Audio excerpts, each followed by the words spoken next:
Судиите денеска бираат нови супервизори на нивната работа. Нова реформа или контроверзно решение. Десетина think-tank организации и невладини организации се обединија во проект Мрежа 23 за следење на судските реформи. Но што може да сторат? Има ли лек за политичката инфекција која што го има зафатено македонското судство? Добро вечер. Ова се само дел од прашањата во вечерашната топ тема за кои дискутираме со моите вечерашни гости. Господја Вера Коцо, поранешна судијка на Врховниот суд. Пензиониран судија на Врховниот суд. Добро вечер и добре дојдовте. Уранија Пировска, извршен директор на Хелсиншкиот комитет за човекови права, и Александар Јовановски, проект координатор во Институтот за европски политики. Добро вечер и добре дојдовте. За вас сите сте дел од оваа иницијатива за помош, јас би ја поедноставил на македонското судство, но би почнал со вас, господјо Коцо. Судиите, вашите колеги, денеска гласаат за ново тело, нов супервизор на нивната работа. Вие сте и дел од Институтот за човекови права. Во вашите анализи веќе го оценивте ова како контроверзно и дури и неуставно решение. Зошто? Навистина, денеска судиите во Република Македонија спроведуваат избори на кои што треба да се избере членовите за новото тело, а тоа е Советот за утврдување на факти и покренување на постапка за одговорност на судија, така гласи. Тој Совет за утврдување факти ние го нарекуваме во пократка форма. Меѓутоа, за жал, како што овој закон беше донесен во една избрзана постапка, без да се консултира експертската јавност од една страна, а од друга страна самиот закон нема уставна подкрепа за негово донесување, така се избрза и со спроведувањето на овие избори, кои што денеска треба да ја оценат свесноста на судиите кои што треба да изберат едно вакво тело. Јас се прашувам каква ќе биде свеста на судиите во овој момент кога треба да изберат едно вакво тело, кое што од почетокот фактички не треба да биде избрано во ваква ситуација. Не велам дека понатаму не треба да има некое независно тело кое што ќе спроведува ваква постапка, но во овој момент тоа е пребрзо. Што значи тоа? Да ја носевте активно денеска судската тога, дали ќе гласавте? Не. Зошто? Затоа што, повторно нагласувам, свеста на секој судија денеска треба да биде таква да не излезе, односно да не го даде својот глас. Нешто што не е подкрепено, нешто што нема основа, не може ни да се спроведе. Не се тоа преголеми очекувања. Вие сте 7 години во пензија, меѓутоа во овие 7 години ние се изнагледавме на многу ситуации во кои судиите молчат, не го креваат гласот за суштински прашања кои што се однесуваат на нивната работа. Напротив, кога ќе ги потпрашаме нешто, ние, новинарите или невладиниот сектор или јавноста која што ги критикува, е намета дека посега по нивната светост која што не смее да биде доведена во никој случај во прашање. Точно така.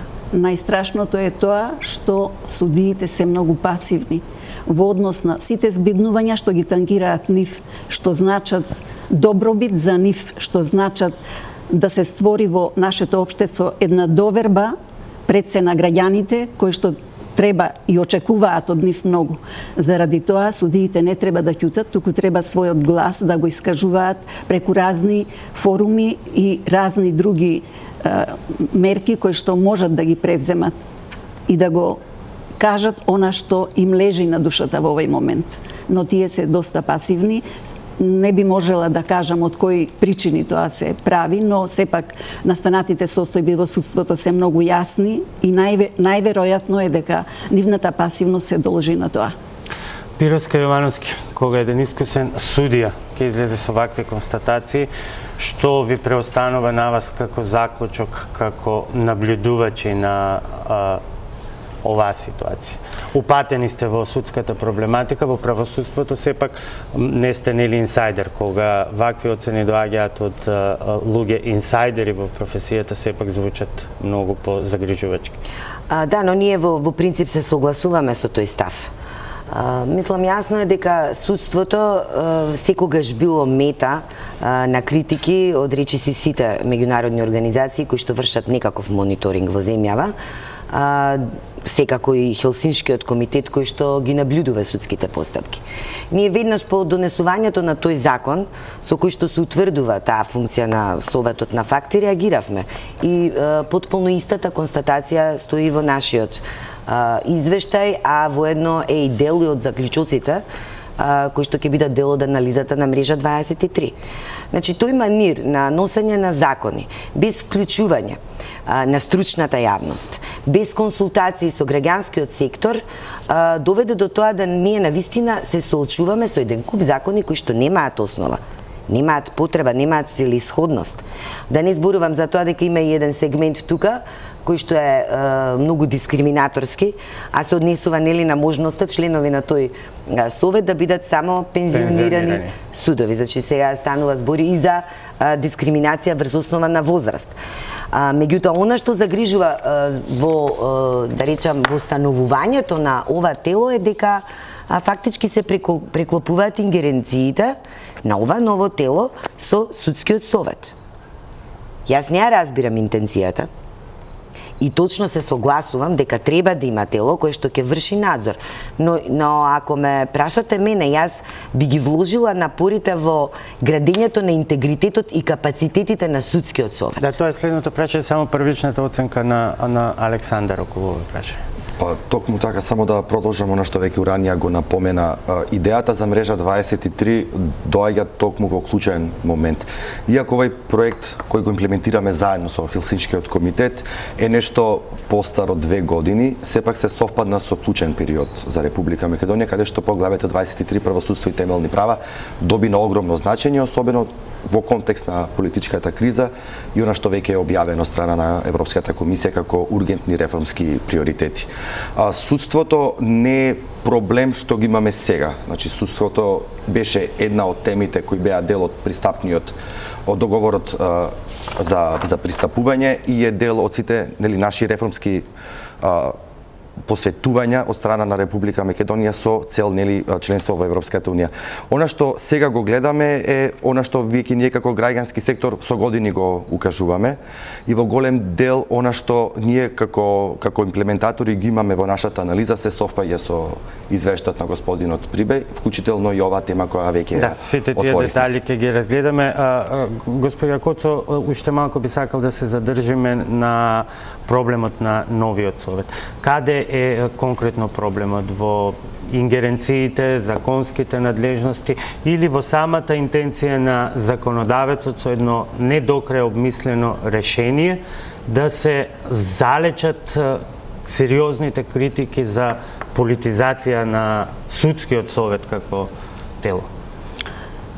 Па законодавецот кога се одлучил за донесувањето на овој закон за Советот за утврдување на факти, најверојатно сакал да го усогласи ова тело со препораките од Греко, кои што укажуваат на нешто друго. Дека треба да има независно тело кое што ќе ја спроведува постапката, истражната постапка, да се одвои од она што значи одлучување во Судскиот совет за избор на судии. Меѓутоа, за да се постигне една независност на таков орган, пред се тој треба да има уставна подкрепа. Тоа е прво. Второ, надлежностите на Судскиот совет треба да бидат одвоени од надлежностите на Советот за утврдување на факти. Всушност, ако ги погледате двата закони, се доаѓа до еден резултат дека надлежностите на Судскиот совет и понатаму се присутни од причина што тој совет врши контрола над работата на судиите. Која е целта сега на Судскиот совет на Советот за утврдување на факти, кога тој не е самиот тој што треба да ја утврдува работата на судиите, туку тоа ќе го прави и Судскиот совет понатаму. Дали е Советот за утврдување на факти супервизор на судиите или пак, еве мене ми се наметнува логиката, супервизор на Судскиот совет. Па не знам дали е тој супервизор или е судскиот совет супервизор на ДОВОј, бидејќи Советот за утврдување на факти прибира докази за покренување на постапка за одговорност на судија, а иста таква можност во законот ја оставена да прави и судскиот совет, досегашниот судски совет. Значи надлежноста не е одвоена. Ако може судскиот совет понатаму во постапката повторно да го преоценува она што ќе го сработи Советот за утврдување на факти, која е целта тогаш на формирање на ваков совет и која е неговата независност? Оти во законот стои дека Советот за утврдување на факти е независно тело, самостојно независно тело, но од ова произлегува дека не е сосема така. Ке го опфатиме, ова е дел и од вашата анализа, но ајде да почнеме со ред. Мрежа 23. Мрежа како спој на 12 невладени организации, 23 фамозното поглавје 23 кое што сега се наметна. Александар, ќе успеете ли во таа мрежа да ги фатите сите вируси кои што го подјадуваат македонското судство? Па веќе се обидовме да ги пофатиме сите теми кои се наметнаа како логични теми во овој момент. Нашиот обид беше за прв пат ние како граѓански организации да направиме извештај во сенка преку спроведување на 10 поединечни проекти на централно и на локално ниво и од терен да се види како по принцип се спроведуваат политиките од поглавето 23.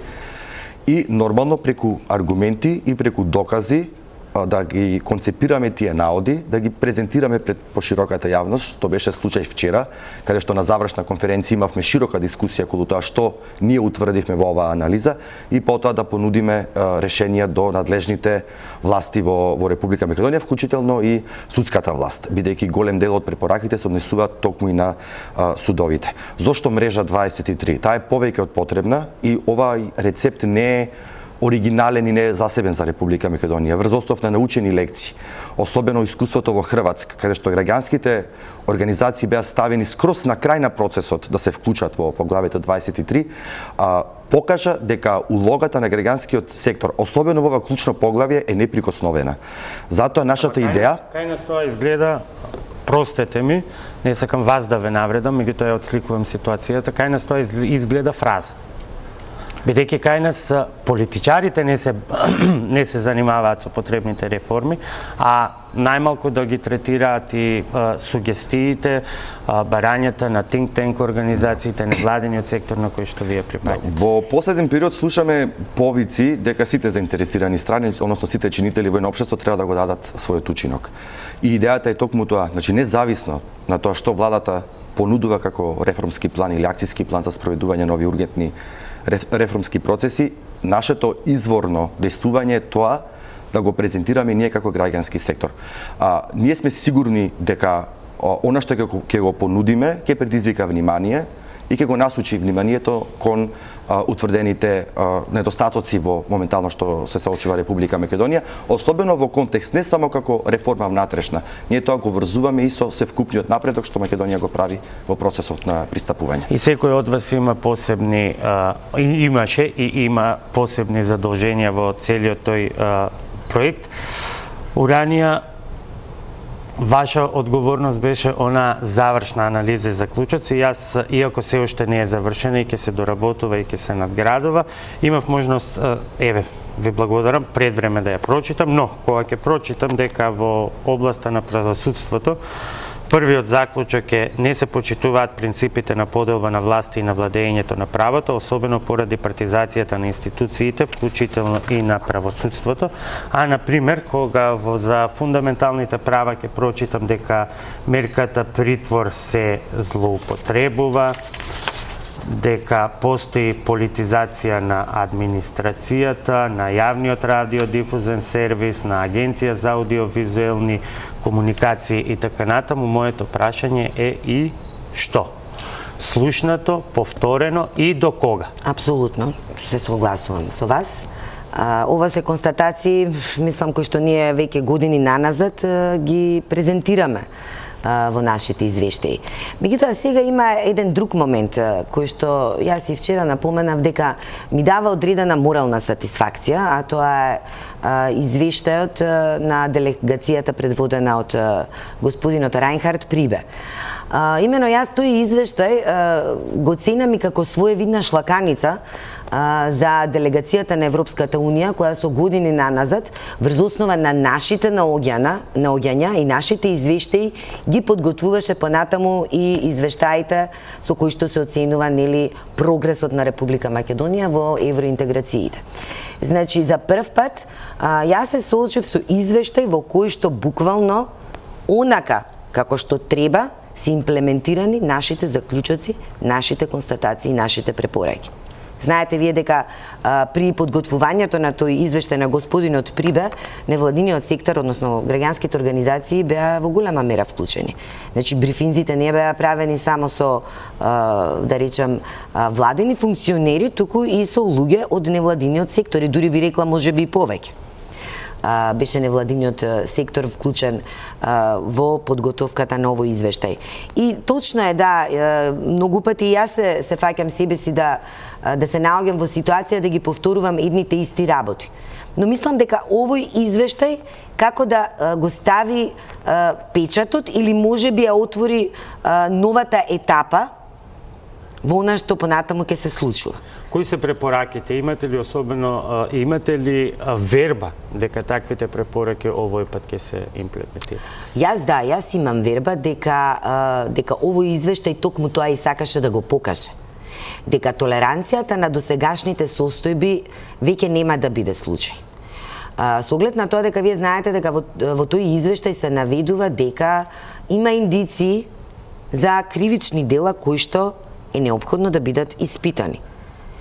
Ако се има предвид дека преку бомбите, тука извештајот на господинот Прибе се осврнува на снимениот материјал, ако се има предвид дека во тие разговори политичарите се фатени инфлангранти во вршење на кривични дела, тогаш јас би рекла дека единствената логика е дека господинот Прибе во својот извештај буквално дава насоки дека треба да бидат поведени постапки против оние кои што биле инволвирани во тие кривични дела, се разбира, тука зборувам за премиерот и неговиот тим на министри. Вие бевте ангажирани особено околу делот на независноста на Судскиот совет, 6-месечна анализа која што ја потврди констатацијата за политизираност. Од каде произлегува и каде се подкопува на потребната независност на Судскиот совет? Со законската рамка или пак со фактот што судиите се гласаат во Судскиот совет, а се бираат и филтрираат низ тефтерчињата на некои министри и партиски штабови? Кога зборуваме за изборот на судиите, најзагрижувачко е според мене тоа што, иако во овие наши денешни збиднувања се укажува на тоа како се спроведуваат изборите во Судскиот совет, сепак судската фела, ниту членовите на Судскиот совет не излегоа со едно јавно соопштение да го одбранат она што значи правилен и солиден избор. Се ќути на тие околности, нема никаква реакција, па дури ни Сдруженијето на судии не се изјасни во одбрана на она што значи правилен избор на судии, односно професионален избор, со целосен интегритет на новоизбраните кандидати. При ова би укажала само и на околноста дека постапката за избор на судии нема можност, не дава никакво право на незадоволниот кандидат да поведе постапка пред некое надлежно тело и да го одбрани своето мислење, односно својот став дека тој неправилно е неизбран, односно некој друг кандидат му го завзел неговото место, а истиот прашање е колку требало да биде и да дојде на тоа место. Ова се надврзува. Дали законот, извинете што ве прекинувам, дали актуелниот закон за составот на Судскиот совет кој што претрпени за измени практично создаде еден монструм од ова тело кое што никому не одговара и кое што е ставено над сите со интенција да биде независно, меѓутоа без оглед на сите девијации кои што се појавија, никој нема коректив. Иако стои во законот дека тоа е самостоен независен судски орган, сепак не е така. тоа тело, судскиот совет, при изборот на судии се претвори во гласачка машина, поточно се добиваат резултатите од работата на судиите, колку предмети кои завршил и само се гласа. Не се кажува ништо на тие седници на судскиот совет кои што беа мониторирани од страна на проектниот тим на Институтот за човекови права, не завлегуваат во тоа да за секој човек, за секоја личност, секој судија, зад него стои интегритет. Треба да се појасни дека тој што се предлага да биде член на, односно да стане судија, треба да се каже нешто во однос на неговиот интегритет, неговата професионалност. Не е доволно само простите бројки и кревање на рака. Имавте спроведено и анкета според која 56% од граѓаните сметаат дека судскиот совет го врши изборот на кандидати за судии под притисок. Но ако е ова само перцепција на граѓаните, уште позагрижувачки е тоа што анкетиравте и ваши колеги. Точно. Идентичен е и нивниот став. Одговорот е дека негативно одговориле дека сегашната правна рамка не гарантира целосна независност и пристрасност на работата на судскиот совет. Точно така, спроведовме повеќе проектни активности со цел да ја осознаеме каква е довербата на граѓаните во Република Македонија во однос на значењето на судскиот совет. Меѓутоа, за жал, тие податоци што ги добивме се поразителни. Пред се, граѓаните изразија голема недоверба од 47%, а бројот на испитаниците албанци беше дури до 63% недоверба изјавија према она што треба да представува судскиот совет. Но исто така судскиот совет не одговори на доставените прашалници од наша страна, односно до членовите на судскиот совет беа доставени прашалници со пропратно писмо, повратно, за да не се предизвикуваат трошоци, да може да не трошат и за прикон. Да. Што ви говори тоа? Арогантно, само бендисаност или? Па не би рекла само бендисаност, повеќе би рекла уплашеност, да не се замерат со некого или со нешто. Со кого тие да се замерат? Тие се на самиот врв од пирамидата. Точно така, но прашање е како стигнале тамо. Бидејќи во судскиот совет има членови кои што користејќи го она дека треба да биде истакнат правник, а не беше во законот определено што значи истакнат правник, па дојдоа на такви места со стаж од 3 години, но не на соодветно место, не во судството, него некаде на друго место. Или некое искуство кое што треба да го имаат, тие го немаат. И сега како тој, член на судскиот совет, ќе си дозволи да каже нешто друго од она што би можело да произлезе. Има ли коректив за ова? Имате препораки, решенија, мерки? Видете, јас мислам дека се подлабоки причините кога станува збор за да речам зависноста на судството од извршната власт. Дел е тоа што го спомена и господјата Коцо, дека сепак тие некому му должат за местото на кое што се поставени. Јас тука би споменала да се подсетиме и на тоа кои се сега членови на Уставниот суд на Република Македонија, новите членови избрани. Не случајно се критериумите така тесно утврдени, значи истакнат правник. Без објаснување што би значило тоа. Значи има плюс сега. Меѓутоа мислам дека токму и затоа ги прават така како што ги прават тие критериумите за да можат да инфилтрираат уште повеќе луѓе во правосудството. Јас така гледам и на Советот на утврдување на факти. При тоа морам да ви кажам дека ние кога мониторираме правосудството, она што сметаме дека е во моментов најранлив дел, тоа се кривичните предмети. Судиите кои што работат на граѓански предмети се соочуваат со многу помалку притисоци од оние кои што работат на кривичните предмети. Ние сме констатирале дека и некои предмети кои што поради својата правна работа се деликатни или имаат политичка позадина, вообичаено им се даваат на еден ист судија. Значи така беше со случајот Монструм, случајот Вранишковски, значи еден ист судија ги водеше, и мислам дека тука не станува збор за нивната професионалност, едноставно станува збор за тоа дека е дадена директива од погоре како да се одлучува. Значи тоа се манирите на оваа власт.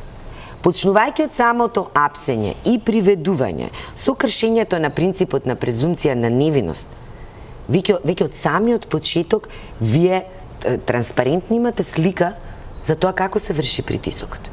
Вие кога на една полициска операција ќе дадете назив, например, еве, Монструм, пак ќе го споменам, или Расколников, вие веќе ја создавате сликата во јавноста, но и суптилно праќате порака до тоа како треба да се одлучува. Значи, тие луѓе на некој начин се веќе осудени. Корективот е во тоа дека треба да има власт која што ќе ги почитува принципите на поделбата на власт. Затоа и таа констатација не е прва. Бидејќи кршењето на принципот на поделба на власта се рефлектира во сите сегменти од општеството. Ние неслучајно имаме толку гломазна администрација. Меѓутоа, сепак имаме и огромен број суди. Тука некаде мора да постои нешто што се вика интегритет на личност. Сигурно, јас не би генерализирала за сите суди, јас ви реков. Меѓутоа, голем дел од судиите кои што беа избрани, вие знаете дека дел од нив и во извештајот на Стейт департментот, мислам дека пред неколку години, влегоа по име и презиме, например судиите кои што беа избрани во управниот суд. Видете што се случува со управниот суд. Тотално е блокирана работата. Значи, начинот на кој што се избираат судиите, директното влијание на извршната власт и партиите во тој избор се за мене единствената причина поради која што ни се случува ова што ни се случува во правосудството. Александар, како се успева секоја година наместо кон подобро да се оди кон полош? Ако се вратиме извештајот од лани, од полани, ако го погледнеме извештајот на Прибе, ако ги погледнеме итните препораки на Европската комисија, јас не би сакал да ги цитирам, пошто ми станаа како алманах, речи се во секоја емисија ги цитирам, оценките наместо нагоре одат се надолу. Токму, она што се оценува за Република Македонија во делот на судството го отсликува се она што се случува како општествени текови. Пресвртна година е 2011 година, кога за прв пат комисијата го напушта тој умерено кажано дипломатски речник и почнува да укажува на сериозни проблеми, се до последниот извештај, лани, каде што се кажува дека токму во поглавето 23 правосудство и темелни права, земјата се соочува со уназадување на реформските процеси и, нели, како што веќе сите знаеме, дека препораката се задржува, односно верификацијата дека Македонија е на пат на ЕУ е врз основа на некој си кумулативен напредок изминатите 6-7 години. Но би сакал да потенцирам клучна работа. Не само што веќе нас ни се кажува тоа, се гледа дека владата, односно и администрацијата вклучително, имаат експресен начин на подготовка на така наречени акцијски планови, скици и што и да е. И со тоа се сака да се затвори тој круг на дебата и со тоа да се амнестираат од било каква понатамошна одговорност во ситуацијата. Токму она што сакавме ние да го дадеме како мрежа 23 е да го вратиме вниманието таму каде што треба. Токму кон овие реформи, правосудство и темелни права како основ, како рбет на едно демократско општество, врз кој цел понатамошен развој зависи од тоа што ние правиме во областа на владење на правото. И фокусот мораме да го држиме ние, бидејќи ние агендата, европската агенда, реформската агенда ни одамна напуштена.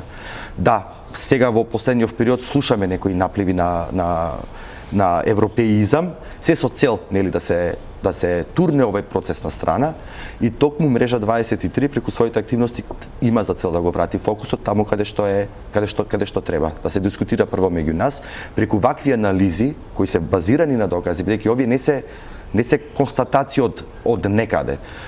Овие проекти се реализираат токму врз докази и аргументи. И затоа цениме дека тука ние како граѓански сектор можеме да го дадеме својот придонес и да ја вратиме топката таму каде што е, да се дискутира тука и потоа, нели, преку наши препораки и согледувања да укажеме дека она што се случува во институциите се мониторира и се следи.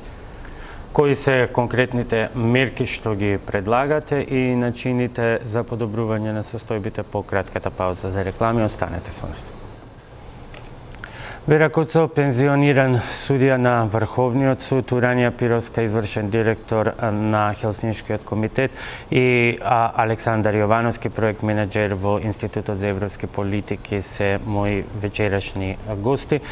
Дебатата е на тема може ли да се излечи вирусот на политизираност кој што го напаѓа македонското судство. Господја Коцо, колку време сте во пензија? Па веќе 7 години. 7 години. Што ве тера да си ја рушите комоцијата на убавите пензионерски денови, еве со вакви трудови, анализи, коментари, кои може би некој и нема да ги прочита, некој ќе ги прочита и ќе ги стави на страна да фаќаат прашања како што многу документи и укажувања завршуваат вообичаено.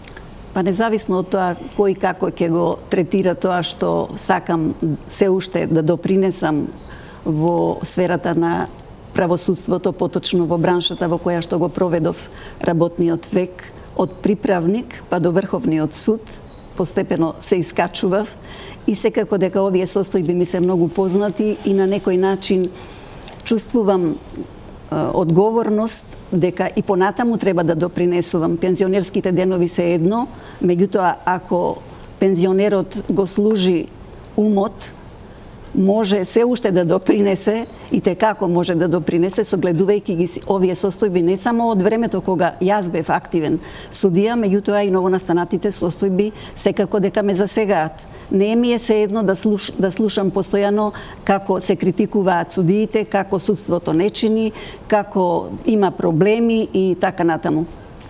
Се надевам дека ќе се исправат овие состојби, меѓутоа треба еден солиден пристап, прво од судската бранша, од судската власт, меѓутоа да не се заборави и другата власт, законодавната и извршната власт имаат големо влијание во обезбедувањето на услови на она што значи безбедност, да може секој судија да биде професионалец со интегритет. Е многу важна алка во овој синџир.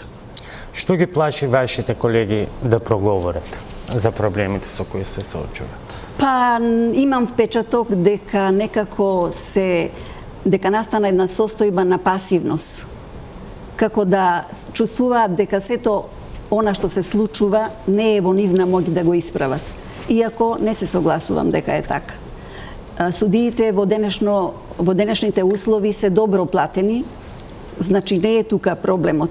Иако има проблеми во судството, вчера беше укажано на тоа дека судовите немаат доволно материјални трошоци, работата им е тешка, немаат услови, наедноставно се борат со она што значи опстанок на судските службеници, судската зграда и така натаму. За жал, овие состојби беа присутни и во мое време, не се исправило тоа многу, освен платите на судиите што се сега поголеми за разлика од поранешниот систем. Но мора да проработи судската свест. Јас во една прилика реков дека каде е професионалната храброст на судиите. Значи, судијата е тој кој што мора да се избори самиот со себе. Прво самиот со себе, а потоа да може да го пренесе она што треба да го пренесе на своите колеги и на она што значи да го чуе јавноста. Тоа е многу важно. Јавноста за да осознае што се случува во судството, не само судскиот совет, и судовите треба да бидат транспарентни. Јас ќе ви кажам еден случај што се случи сега кога ја изготвувавме анализата. Извршивме анализа на одлуките на судскиот совет. Најдовме недостатоци кои што се изнесени во нашата анализа, да не ве заморувам со тоа. Меѓутоа, кога побаравме да извршиме увид во одлуките на Врховниот суд, на Советот на Врховниот суд, кој што одлучува по жалби на одлуките на Судскиот совет, ние не добивме одговор. Иако поднесовме жалба до Комисијата за заштита на правото на слободен пристап до информација од јавен карактер и беше укажано во одлуката на таа комисија дека Врховниот суд треба да постапи по нашето барање, сепак до изготвување на анализата такво нешто не пристигна. Нема желба за коректив или каде? Каде се проблемите на ваквиот однос? Бидејќи со тоа се среќаваме и ние во секојдневната работа, претпоставуваме и вие како истражувачи. Значи, повторно доаѓаме до прашањето на што треба да биде пресвртницата, преломната точка од која ќе почнат да се менуваат работите. Јас мислам дека она што пред се ги плаши судиите, па и сите оние кои што се принудени во конкретната ситуација да се однесуваат онака како што им е наложено, е да го изгубат својата позиција, својата функција, своето работно место. Затоа ја спомнав државната администрација, која што за мене е електорат свој електорат кој што си го создаде владата на 2 милиона популација во Република Македонија. Вие имате скоро од 10% од околу 200.000 државни службеници со се вработените во јавните предпријатија, тоа го кажувам. Значи, јас мислам дека пред се тука станува збор за стравот. Затоа што сите се свесни дека може многу лесно да се фабрикува случај. Многу лесно може да некој се обвини за нешто. Судиите не се исклучени од тој круг кој што може да дојде во таква ситуација. Но сепак имаат позиција, инструменти кои што ги штитат, кои што им нудат и можност да пружат отпор.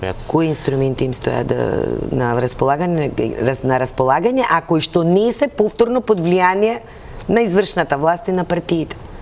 Јас затоа велам, значи, постои една инфицираност, тоа е зборот што го потреби претходно. Ама ако е се така, значи ние простете, но џабе дискутираме. Значи треба нешто што е надвор од моќта и на вас како поединци и на самите суди, односно менување на свеста, менталитетот, принципите на работа на владеачките структури, овие или оние претходно или оние што ќе дојдат, кои што се, како што вие велите, навикнати единствено да го инструментализираат и употребуваат судството. На тоа се сведува целиот проблем. Ние не можеме да очекуваме сега во моментот додека се овие партии на власт да се случи тој исчекор. Апсолутно. Тој манир на владење е влезен веќе во сите пори. Вие не можете да го исчистите и да ги искорените тие проблеми со кои што се соочуваме се додека имате таква гарнитура на власт, која што владее со сила, со злоупотреба на моќта и со казнување на сите оние кои што ќе се дрзнат да не постапат по нејзините укажувања. Александар, Брисел ги постави дел од овие прашања и во извештајот на Прибе и во оне што се вели приоритетни реформи. Сега тука се соочуваме со два проблеми. Првиот проблем е колку Брисел има реални инструменти да влијае, бидејќи со години констатирал нешто, сега констатира само една кулминација на една негативна тенденција, колку има инструменти да ги сврти работите во позитивна насока. Тоа е првата дилема која што сакам да ја продискутираме сите. И втората дилема е временската рамка. Бидејќи се чини дека сето она што овдека е напишано и е ставено во некаква рамка на тој фамозен договор од Пржино, не може да се реализира. Значи, прво околу инструментите. Јас би бил многу прецизен, особено инспириран вчера од конференцијата на мрежа 23. Временската рамка е веднаш. Значи, веднаш треба да се започне со итни реформски процеси, затоа е и така насловен документот. Но да не забораваме, овие два документи се производ на политичка криза во земја кандидат за членство. Значи, овие не се редовни инструменти на Европската комисија, со тоа Европската унија. Ова го отсликува она што во Македонија се случува и нели под критики дека Европската унија е пасивна, не е доволно реагира, сепак успеа да произведе ваков тип на документ. И бидејќи беше овие два документи беа пакет на преговорите помеѓу политичките партии и со потписот ставен во договорот на Пржино, обврската е дека овие реформски процеси треба да се спроведат. Затоа ценам дека временската рамка е веднаш. Сега се вратам на инструментите. Европската унија го условува имплементирањето на овие два документи, особено како земе како интегрален документ, со препораката за почеток на преговори што треба да се потврди или да не се потврди во октомври. Ние имавме како партнери на проектот и вчера на конференцијата јавна дебата за тоа што значи во овој момент да се задржи или да не се задржи препораката. Дали тоа ќе се служи како инструмент дека го минува овој процес на брзи реформски процеси без квалитет и без да фатат корен во Република Македонија, се со цел нели само да се одржи тоа некој статус кво кој веќе е неодржливо.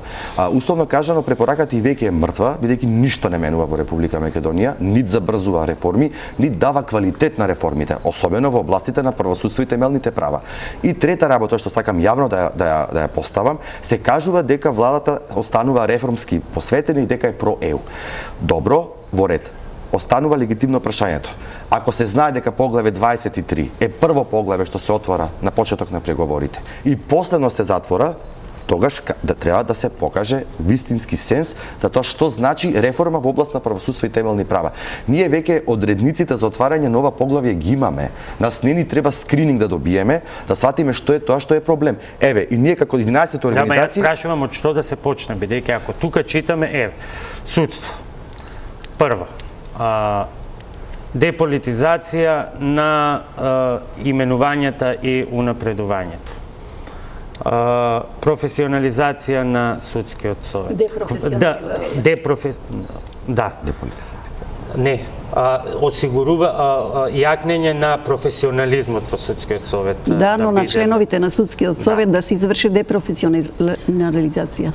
Квалитетен тренинг, зголемен буџет, автономност на Академијата за суди обвинители. Значи, голем е список. Од што треба да се почне? Вие го доведовте.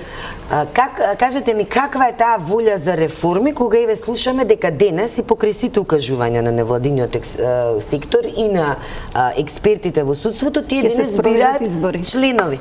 Значи, требаше да биде ставен мораториум на спроведувањето на тој закон. Може би од тие 600 судиеве, како што кажа господја Коцо, 100 ќе гласа, другите со својот бојкот ќе го кажат својот глас. Постапката за избор, тоа значи дека вие не ги земате предвид сугестиите.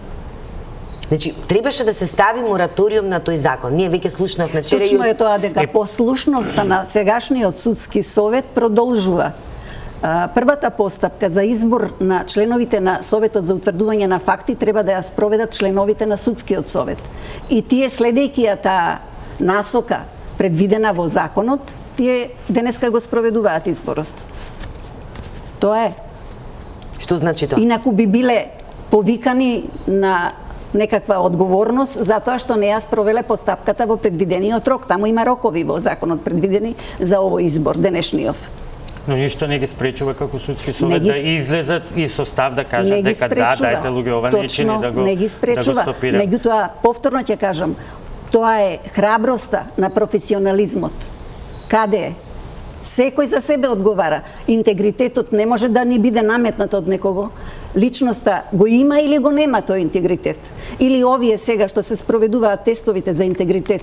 Ви се молам, па таму ќе одите, има прашања, никој не е будала да каже нешто што нема, односно ќе го неговиот интегритет доведе во прашање. Интегритетот на судиите треба да биде ценет, особено на оние судии кои што се за погорните судови. Треба да биде ценет од нивната досегашна работа. Ако не го покажале тие досега, бадиела е пополнувањето на тие тестови. И распрашувањето на комшиите и роднините и пријателите. Имаме уште една кратка пауза за реклами и се враќаме повторно во студиото. Во завршница влегуваме на вечерашната топ тема. Темата е она веќе Evergreen, независноста на судството. 420 милиони евра. Странски пари, странска помош за редица реформи, формирање на академија, опремување на судови и така натаму.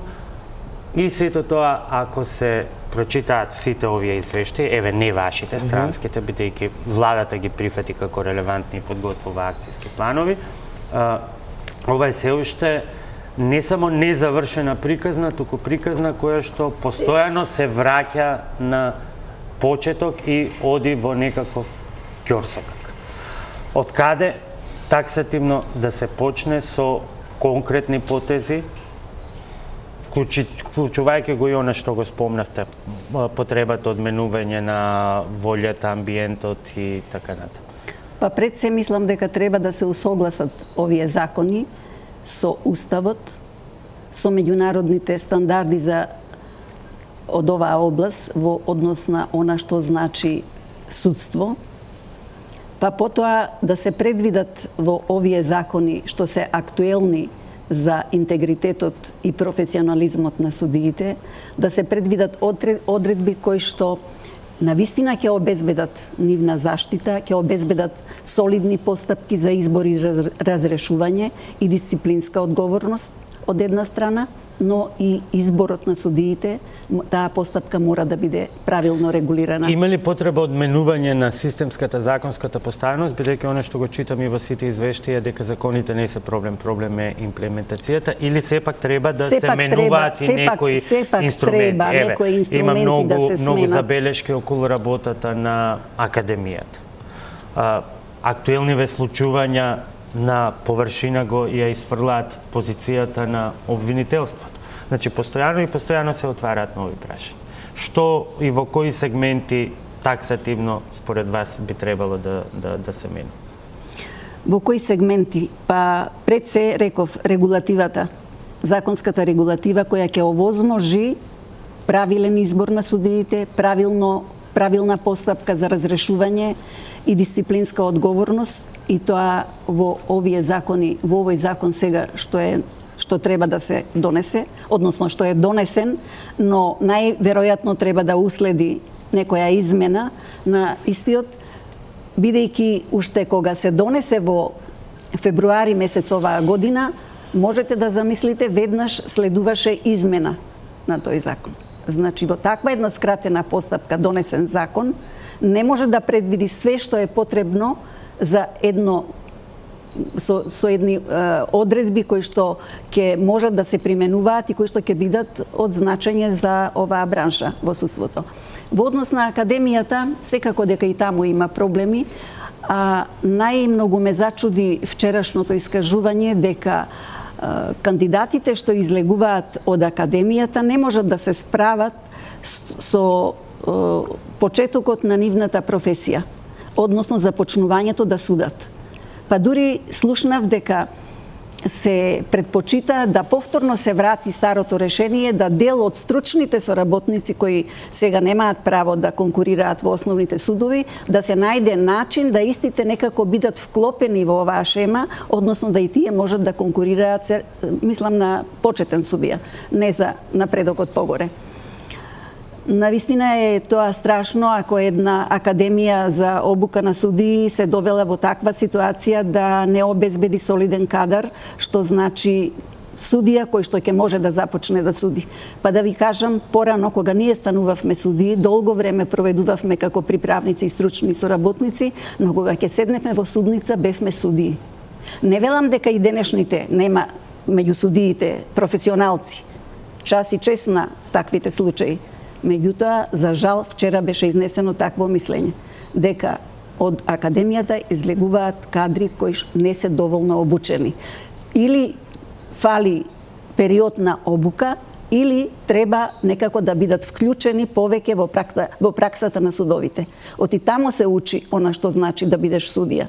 Друго е од книга кога учиш, а друго е кога ќе седнеш и ќе започнеш да судиш. Не е едноставно. Верувајте, судиската работа не е лесна, е многу одговорна. Бара многу посветеност и не дозволува правење на грешки. Грешките тешко се отстрануваат. Односно, граѓаните само тоа чекаат да се направи некоја грешка. Вие слушате во јавноста. Еден случај ќе ја помати целата ситуација и ќе остави траен белег на судството. Еден случај. Јас не велам дека во судството сите случаи се решаваат на лош начин. Секако дека има и добро решени случаи и добри суди, но прашањето е оној процент на пропусти и на грешки да биде сведен на најмалку можно ниво, односно да не постои. Сега, квалитетот се мери преку квантитет и тоа е еден од принципите. Тоа е еден од принципите и судиите се навистина оптеретени со големи норми, високи норми кои тешко се достигнуваат, уште повеќе што работата им е искомплицирана околу службите, како функционираат, дактилографи и така натаму. Сето тоа баш ме зачуди вчера едно искажување на еден наш колега дека судовите се справувале дури со такви тешкоти да немале тонери да ги изготват одлуките, што е навистина. Што е навистина запрепастувачко. Имаат нови згради. Уранија, кои се препораките, тргнувајќи ја настрана политичката димензија, она би рекол стручната? Па јас би рекла сега дека во моментов сега е мощно е важно и нели тоа беше дел и од преговорите е избор на независен јавен обвинител. Мислам дека доколку ние не се справиме со кривичната одговорност во моментов, сега зборувам значи за нели така беше дел од преговорите дека ќе се водат две постапки. Една нели за снимките и кривичната одговорност, а другата која што веќе си е тек пат, тука јавниот обвинител е страшно ажурен кога станува збор за беше страшно ажурен кога станува збор за случајот Пуч, додека не гледаме никаков ефект од сите оние кривични пријави кои што ги поднесе Социјалдемократскиот сојуз. Значи, мислам дека тоа се и оние црвени линии кои што на почеток беа нели утврдени од страна на коалицијата граѓаните за Македонија за преговорите. Мислам дека од суштествена важност е да се случи тој момент, да навистина Република Македонија добие независен јавен обвинител. Во Република Македонија мора еднаш да се случи да има постапки за кривична одговорност на политичари. Не е единствено важно значи да владата даде оставка, да премиерот Груевски даде оставка. Потребно е да тие луѓе одговараат. За мене тоа во моментов е круцијално. Александар, од што да се почне? Тука се напишани многу страници, вие напишете. Значи, може да се почне кога се викаат институциите на ваков тип на конференции, прво да се појават.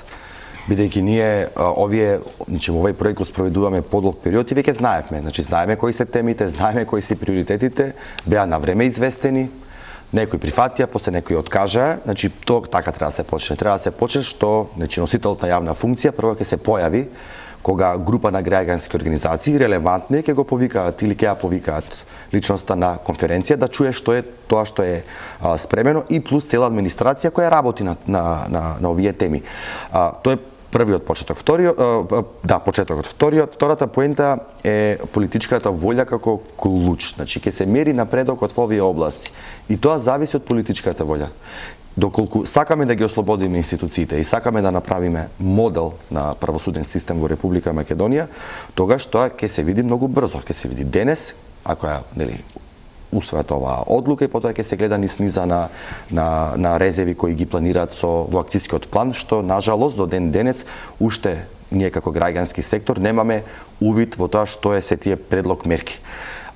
Но од друга страна нема да останеме на тоа. Ние веќе како партнери во проектот Мрежа 23 со Мрежа 23 како таква, ние како Институт за европска политика веќе ќе си спремиме своји индикатори како ќе го мериме овој процес и редовно ќе информираме јавноста за тоа што токму се презема во овие клучни области и нормално со тоа би предизвикувале јавен интерес и нормално преку пат на дебати и отворени емисии ќе може да се дискутира за тоа што се случува во оваа област. Тоа е што ние како граѓански сектор сме спремни да го понудиме во овие моменти.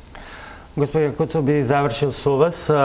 Ако го читам она што сте го напишале во вашата анализа и ако го споредам со тоа што пред малку рековте дека од судството сте поминали од приправник до врховна судика, тогаш споредбата на тие два искази ми го наметнува прашањето колку телефони на министри и премиери треба да се има во телефонскиот именик за една таква кариера сега според условите кои што вие ги опишувате дека важат сега. Не зборам ништо за вашата кариера, да не видам погрешно свате.